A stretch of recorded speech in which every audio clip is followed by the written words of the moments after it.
മഹായിടവക ദിനത്തിൻ്റെ 4 സോണുകളിലായി നടക്കുന്ന സമ്മേളനങ്ങളിൽ ഏറ്റവും അവസാനത്തെ സമ്മേളനമാണല്ലോ ഇന്ന്. 3 സോണുകളിലും കഴിഞ്ഞ ദിവസങ്ങളിലായി പൂർത്തീകരിച്ചു. നോർത്ത് സോണിൻ്റേത് ഇന്നലെ പള്ളത്തു വച്ചും ഈസ്റ്റ് സോണിൻ്റെ ഇന്നും ഇവിടെ നടക്കുന്നതോടുകൂടി ഈ സമ്മേളനങ്ങൾ അവസാനിക്കുന്നു. ജൂലൈ 25 സെൻറ്റ് ജെയിംസ് ഡേയിൽ മഹായിടവക ആസ്ഥാനത്ത് നമ്മൾ ഒന്നിച്ചു കൂടുകയാണ്. ഈ 4 സോണുകളായി നടന്ന സമ്മേളനങ്ങൾ എല്ലാവരെയും മഹായിടവക ആസ്ഥാനത്തേക്ക് ക്ഷണിക്കുന്നതിനുള്ളൊരു അവസരം കൂടിയായിരുന്നു. ആളുകൾ പല വിധത്തിൽ ചിന്തിക്കുന്നവരുണ്ട്. തോമസ് ക്യോമൻ തിരുമേനി ഉണ്ടായിരുന്നപ്പോൾ 200 ആഘോഷിച്ചു, ഇനിയും എന്ത് 150 എന്നൊക്കെ ചിന്തിക്കും. കഴിഞ്ഞ ദിവസം ഒരാൾ ചോദിച്ചു, 75 ആഘോഷിച്ചില്ലേ, എങ്ങനെ 150 ആയത്? പലപ്പോഴും എന്താണ് സഭയുടെ ചരിത്രം എന്നതിനെപ്പറ്റി വ്യക്തതയില്ലാതെ പോകുന്നത് കൊണ്ടാണ് ഈ സംശയങ്ങൾ ഉടലെടുക്കുന്നത്. 1816 CMS മിഷണറിമാർ കേരളത്തിൽ വന്നു. അതിൻ്റെ ദ്വിശതാബ്ദി ആഘോഷങ്ങളാണ് 200 എന്ന് പറഞ്ഞ് നമ്മൾ ആഘോഷിച്ചത്. നോട്ടൻ ആദ്യം ആലപ്പുഴയിലെത്തിയതിൻ്റെ ഓർമ്മ പുതുക്കി. മറ്റ് CMS മിഷണറിമാർ കേരളത്തിൽ വന്നതിൻ്റെ, കേരളത്തിൻ്റെ മുഖഛായ മാറ്റുന്നതിന്, അക്ഷരത്തിൻ്റെ അറിവ് പകർന്നു നൽകുന്നതിന്, ക്രിസ്തു സ്നേഹത്തിൻ്റെ ചാലകങ്ങളിലേക്ക് നമ്മളെ നയിക്കുന്നതിന്, വിദ്യാഭ്യാസത്തിന് സ്ഥാപനങ്ങൾ, കോളേജുകൾ, വിദ്യാലയങ്ങൾ, പള്ളിക്കൂടങ്ങൾ ഇവ സ്ഥാപിക്കപ്പെടുന്നതിനൊക്കെ ഈ മിഷണറിമാരുടെ ആഗമനം മുഖാന്തരമായി. എന്നാൽ 1879 തിരുക്കൊച്ചി മഹായിടവക, ട്രാവൻകൂർ കൊച്ചിൻ മഹായിടവക രൂപം പ്രാപിച്ചു. അതാണ് നമ്മളുടെ തുടക്കം. മഹായിടവക എന്ന നിലയിൽ നമ്മളുടെ തുടക്കം അവിടെയാണ്. വന്ധ്യനായ സ്പീച്ച്ലി ബിഷപ്പ് ട്രാവൻകൂർ കൊച്ചിൻ മഹായിടവകയുടെ ആദ്യ ബിഷപ്പായി നിയമിതനായി. അത് സെൻറ്റ് ജെയിംസ് ഡേയിലായിരുന്നു. വിശുദ്ധ യാക്കോബിൻ്റെ നാളിലാണ് സ്പീച്ച്ലി ബിഷപ്പിൻ്റെ കോൺസിക്രേഷൻ നടന്നത്. അതിൻ്റെ 146 വർഷങ്ങൾ പിന്നിടുന്നു. അഥവാ മഹായിടവകയുടെ 147-ാം ദിനമാണ് ഈ July 25.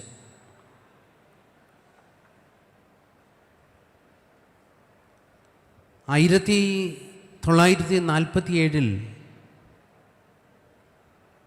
Episcopal and non episcopal churches ഒത്തുചേർന്ന് ചർച്ച് ഓഫ് സൗത്തിൻ്റെ രൂപം പ്രാപിച്ചപ്പോൾ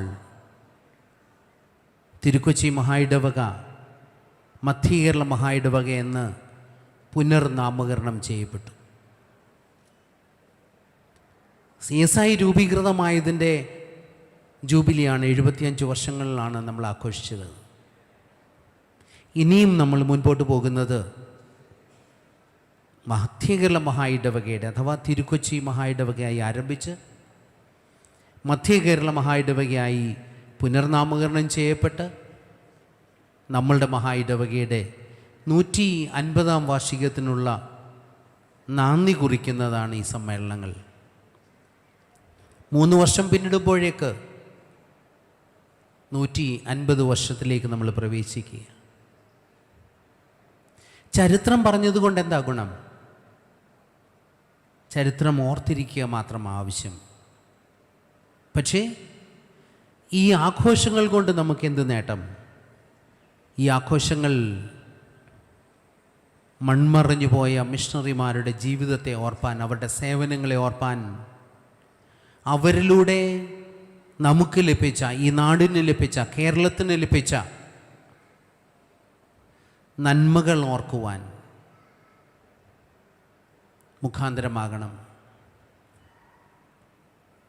ആ മിഷണറിമാരിലൂടെയാണ് ദൈവസ്നേഹത്തിൻ്റെ ചാലകങ്ങളായി തീരുവാൻ നമ്മളെ ആഹ്വാനം ചെയ്ത്. അവർക്കുണ്ടായിരുന്ന സാധ്യതകളൊക്കെ വിട്ടിട്ടാണ് വന്നത്. ഹൈലി എഡ്യൂക്കേറ്റഡായ കമ്മ്യൂണിറ്റിയാണ് നമ്മുടെ ഇടയിലേക്ക് വന്നത്.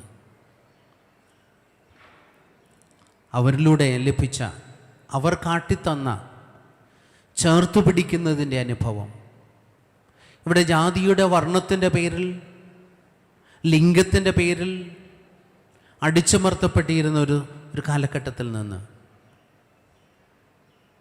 സ്വാതന്ത്ര്യത്തിൻ്റെ, ചേർത്ത് നിർത്തലിൻ്റെ, സാഹോദര്യത്തിൻ്റെ ദൂത് പകർന്നു നൽകിയത് ഈ ക്രൈസ്തവ CMS മിഷണറിമാരിലൂടെയാണ്. എല്ലാവർക്കും വിദ്യാഭ്യാസം എന്നത് പ്രായോഗിക തലത്തിൽ കൊണ്ടുവരുവാൻ സാധിച്ചത് പള്ളിക്കൂടങ്ങൾ എന്ന പേരിലൂടെ CMS മിഷണറിമാരിലൂടെയാണ്. അപ്പോൾ അതിൻ്റെ പിൻതലമുറക്കാരെന്ന നിലയിൽ CSI സഭ ഇന്ന് നിലനിൽക്കുമ്പോൾ നമുക്കിന്ന് സാധിക്കേണ്ടത് ഇതാ. സ്വാർത്ഥത നിറഞ്ഞിരിക്കുന്നൊരു ലോകത്തിൽ തങ്ങളുടെ സ്വന്തം താല്പര്യങ്ങൾക്ക് വേണ്ടി, സ്വന്തം നേട്ടങ്ങൾക്ക് വേണ്ടി അപരനെ തേജോവധുവാൻ ചെയ്യാൻ ശ്രമിക്കുന്ന, ഇല്ലായ്മ ചെയ്യുവാൻ ശ്രമിക്കുന്ന ഒരു സമൂഹത്തിൽ എല്ലാവരെയും ചേർത്ത് നിർത്തുവാൻ നമ്മളെ ആഹ്വാനം ചെയ്യുക. വിഘടനവാദത്തിൻ്റെ അല്ല, പിന്നെയോ ഒന്നിച്ചു നിർത്തുന്നതിൻ്റെ ആ ഒരു വലിയ സന്ദേശം നമ്മളെ ഓർമ്മപ്പെടുത്തുന്നതിന്, അതിന് നമ്മെ തന്നെ ഒരുക്കുന്നതിന് മുഖാന്തരമാകണം. എന്തുകൊണ്ട് ചേർത്ത് നിർത്തുവാൻ സാധിക്കുന്നു? ക്രിസ്തു സ്നേഹമുള്ളിടത്ത് മാത്രമേ ചേർത്ത് നിർത്തുവാൻ സാധിക്കുകയുള്ളൂ. നമ്മുടെ മഹായിടവകയെ പോലെ വ്യത്യസ്തതകളുള്ള മഹായിടവക വേറെ എങ്ങും കാണില്ല. കേരളത്തിൽ പലതുകൊണ്ടും വ്യത്യസ്തമായത്, എന്നാൽ ആ വ്യത്യസ്തതകളുടെ നടുവിൽ എല്ലാവരെയും ചേർത്ത് നിർത്തുന്ന ഒരു സഭ എന്ന നിലയിൽ അതിൻ്റെ പ്രവർത്തനങ്ങൾ മുൻപോട്ട് പോകേണ്ടത് ഏറെ ആവശ്യമാണ്. ആ ചേർത്ത് നിർത്തലുകൾ സഭ എന്ന നിലയിൽ മാത്രമല്ല, കുടുംബം എന്ന നിലയിൽ ഉണ്ടാകണം. ഇന്ന് സമൂഹത്തിൽ കാണുന്ന ഏറ്റവും വലിയ പ്രശ്നം ഇതാ. ഡിവേഴ്സിൻ്റെ എണ്ണം വർദ്ധിച്ചു വരുന്നൊരു കാലഘട്ടമാണ്. വിവാഹമോചനങ്ങൾ വർദ്ധിച്ചു വരുന്നു. അത് ആ രണ്ട് വ്യക്തികളെ മാത്രമല്ല ബാധിക്കുന്നു, പിന്നെയോ അവർ ഉൾക്കൊള്ളുന്ന രണ്ട് വലിയ കുടുംബങ്ങളെ ബാധിക്കുന്നു. ആ കുടുംബത്തിലുണ്ടാകുന്ന കുഞ്ഞുങ്ങളെ ബാധിക്കുന്നു. അപ്പോൾ എവിടെയാ പ്രശ്നങ്ങൾ? വിട്ടുകൊടുക്കുവാൻ തയ്യാറാകാത്തതിൻ്റെ ഫലം ഇത് കൊണ്ടെത്തുന്നത് വലിയൊരു തകർച്ചയിലേക്കാണ്.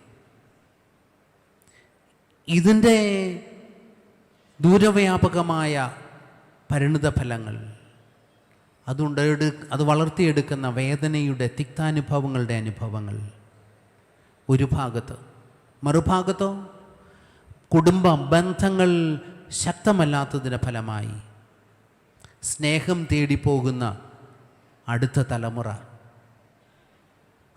അവർ സ്നേഹം തേടി പോകുമ്പോൾ ചെന്നെത്തുന്നതോ എത്തപ്പെടാത്ത ഇടങ്ങളിലാണ്.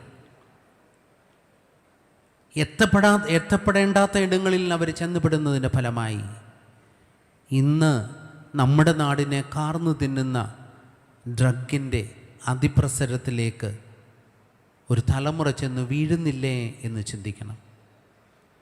നമ്മുടെ മക്കളും അതിൻ്റെ ഭാഗമായി പോകുന്നില്ലേ എന്ന് സഭ ഒന്നിച്ച് ചിന്തിക്കണം.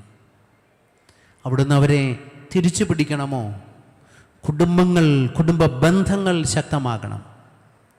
അത് ക്രൈസ്റ്റ് സെൻറ്റേർഡായി മാറണം. അത് സ്നേഹം പങ്കുവെക്കുന്നതാകണം. കുടുംബാംഗങ്ങളെ അന്യോന്യം കേൾക്കുവാൻ സാധിക്കുന്ന ഇടമാകണം.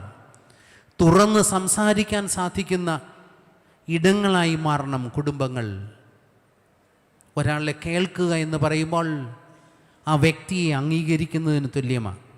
ഞാൻ പറയുന്നത് നിങ്ങൾ കേൾക്കുന്നു, ശ്രദ്ധയോടെ കേൾക്കുന്നു എന്ന് പറഞ്ഞാൽ ബിഷപ്പിനെ അംഗീകരിക്കുന്നു എന്നല്ലേ? ഇത് തന്നെയാണ് നമ്മുടെ കുടുംബങ്ങളിൽ നമ്മുടെ മക്കളെ കേൾക്കുവാൻ നമുക്ക് എത്രമാത്രം സമയം കണ്ടെത്താൻ സാധിക്കും? നമ്മളിങ്ങനെ ധൃതി വെച്ച് ഓടിക്കൊണ്ടിരിക്കുക, വളരെ ബിസിയായിട്ട് നമ്മൾ ഓടുക.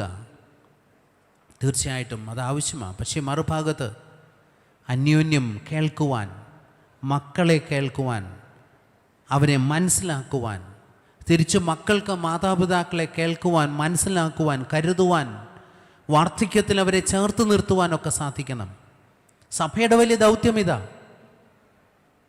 അതോടൊപ്പം തന്നെ മറ്റുള്ളവരെ കരുതുവാൻ, അയൽവക്കങ്ങളെ, പ്രകൃതിയെ സംരക്ഷിക്കുവാൻ, കരുതുവാൻ സാധിക്കണം.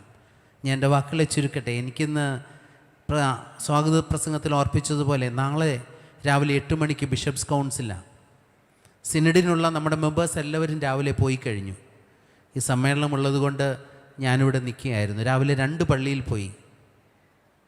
കിഴക്കുപുറവും ഏനാത്തും 2 പള്ളിയിലെ ആരാധന കഴിഞ്ഞാൽ ഇവിടെ വന്നത്. ഇവിടെ നേരെ എയർപോർട്ടിലേക്ക് പോകണം. എനിക്ക് 6 മണിക്ക് എയർപോർട്ടിൽ ചെന്ന് കയറണം. അതുകൊണ്ട് ക്രിസോസ്റ്റമോസ് തിരുമേനി ഉദ്ഘാടനം ചെയ്യുന്നത് വരെ നിന്ന് കഴിഞ്ഞിട്ട് പോകുവാൻ എന്നെയും അനുവദിക്കണം. എല്ലാം നന്മയും നേരുന്നു. നിങ്ങളെ എല്ലാവരെയും ഞാനും മഹായിടവക അധ്യക്ഷൻ നിലയിൽ ജൂലൈ 25-ാം തീയതി മഹായിടവക ആസ്ഥാനത്ത് നടക്കുന്ന മഹായിടവക ദിന സമ്മേളനത്തിലേക്ക് പ്രത്യേകം ക്ഷണിക്കുന്നു. ഈ വന്നവരും നിങ്ങളുടെ കൂടെ ബാക്കിയുള്ളവരെയും ചേർത്ത് കൊണ്ടുവരണം. അതിന് നിങ്ങളെ പ്രത്യേകം ക്ഷണിക്കുന്നു. ഇന്ന് ലൈവായി ഇത് ടെലികാസ്റ്റ് ചെയ്യുന്നുണ്ട്. നമ്മുടെ മഹായിടവകയുടെ കമ്മ്യൂണിക്കേഷൻ ഡിപ്പാർട്ട്മെൻറ്റാണ് അത് ചെയ്യുന്നത്. 4 സോണുകളിലും അവർ പോയിരുന്നു. ഇതിന് മാത്രമല്ല, നിങ്ങളുടെ ഇടവകകളുടെ പ്രോഗ്രാമുകൾക്ക് ഈ നമ്മുടെ കമ്മ്യൂണിക്കേഷൻ ഡിപ്പാർട്ട്മെൻറ്റിനെ വിളിക്കാം. അവർക്ക് പേയ്മെൻറ്റ് കൊടുക്കണം, എങ്കിലേ വരത്തുള്ളൂ. അതുതന്നെയല്ല, കുടുംബങ്ങളിലെ നിങ്ങളുടെ ആവശ്യങ്ങൾക്ക് നിങ്ങൾക്ക് വിളിക്കാം. ന്യായമായ റേറ്റിൽ വരും. ഞാൻ എന്തിനാണ് ഇത് പറയുന്നത് അറിയാമോ? നമ്മളല്ലെങ്കിൽ പിന്നെ ആരാ നമ്മളുടെ ഇങ്ങനെയുള്ള പ്രോജക്റ്റുകളെ സപ്പോർട്ട് ചെയ്യേണ്ടത്? എബിഎച്ച്എൻ ഡയറക്ടറായിട്ട് പ്രവർത്തിക്കുന്നുണ്ട്. എബിഎച്ച്എനോട് പറഞ്ഞിട്ടുണ്ട് ശമ്പളം കണ്ടെത്താനുള്ളതൊക്കെയെങ്കിലെങ്കിൽ ശമ്പളം കിട്ടില്ലെന്നും. എന്നാലും ട്രഷറർ നല്ലവനാണ്, ശമ്പളമൊക്കെ കൊടുക്കും. നമ്മൾ ഈ മാധ്യമങ്ങളെ ഉപയോഗിക്കുക. നമുക്ക് കൃത്യമായി നമ്മുടെ കമ്മ്യൂണിക്കേഷൻ ഡിപ്പാർട്ട്മെൻറ്റിലൂടെ മഹായിടവകയുടെ വാർത്തകൾ മാത്രം അറിയിക്കുകയല്ല, നിങ്ങളുടെ ജില്ലയുടെ ഇടവകകളുടെ പ്രോഗ്രാംസ്, അതിനൊക്കെ ഈ ഡിപ്പാർട്ട്മെൻറ്റ് സന്നദ്ധമാണ്. അതുകൊണ്ട് അവരുടെ സേവനങ്ങളെയും പ്രത്യേകം നന്ദിയോടെ ഓർക്കുന്നു. ഇന്ന് ഈ സമ്മേളനം ഇത്ര അനുഗ്രഹമായി തീരുവാൻ അധ്വാനിച്ച എല്ലാവരെയും പേര് പറഞ്ഞാൽ പ്രശ്നമാണ്. സോണൽ മിനിസ്റ്റർ തുടങ്ങി, ചെയർമാൻമാർ തുടങ്ങി, സെക്രട്ടറിമാർ തുടങ്ങി, അച്ഛന്മാർ, ഉപദേശിമാർ, കമ്മിറ്റി, ഇങ്ങനെ അധ്വാനിച്ച എല്ലാവരെയും പ്രത്യേകം അഭിനന്ദിക്കുന്നു. ഇന്ന് വള്ളിക്കാവ് മോഹൻദാസ് സാറുണ്ട്. സാറിൻ്റെ ക്ലാസ് ഞാനൊന്ന് കേട്ടു. ഇന്ന് സാറിനോട് ഞാൻ മുൻകൂർ ജാമ്യം എടുത്തു, സമയമില്ല, ഞാൻ പോകുമെന്ന്. എല്ലാവരെയും ദൈവം അനുഗ്രഹിക്കട്ടെ എന്ന് പ്രാർത്ഥിച്ചുകൊണ്ട് ഞാൻ എൻ്റെ വാക്കുകൾ ചുരുക്കുന്നു. ദൈവം നമ്മോട് കൂടെ ഇരിക്കട്ടെ.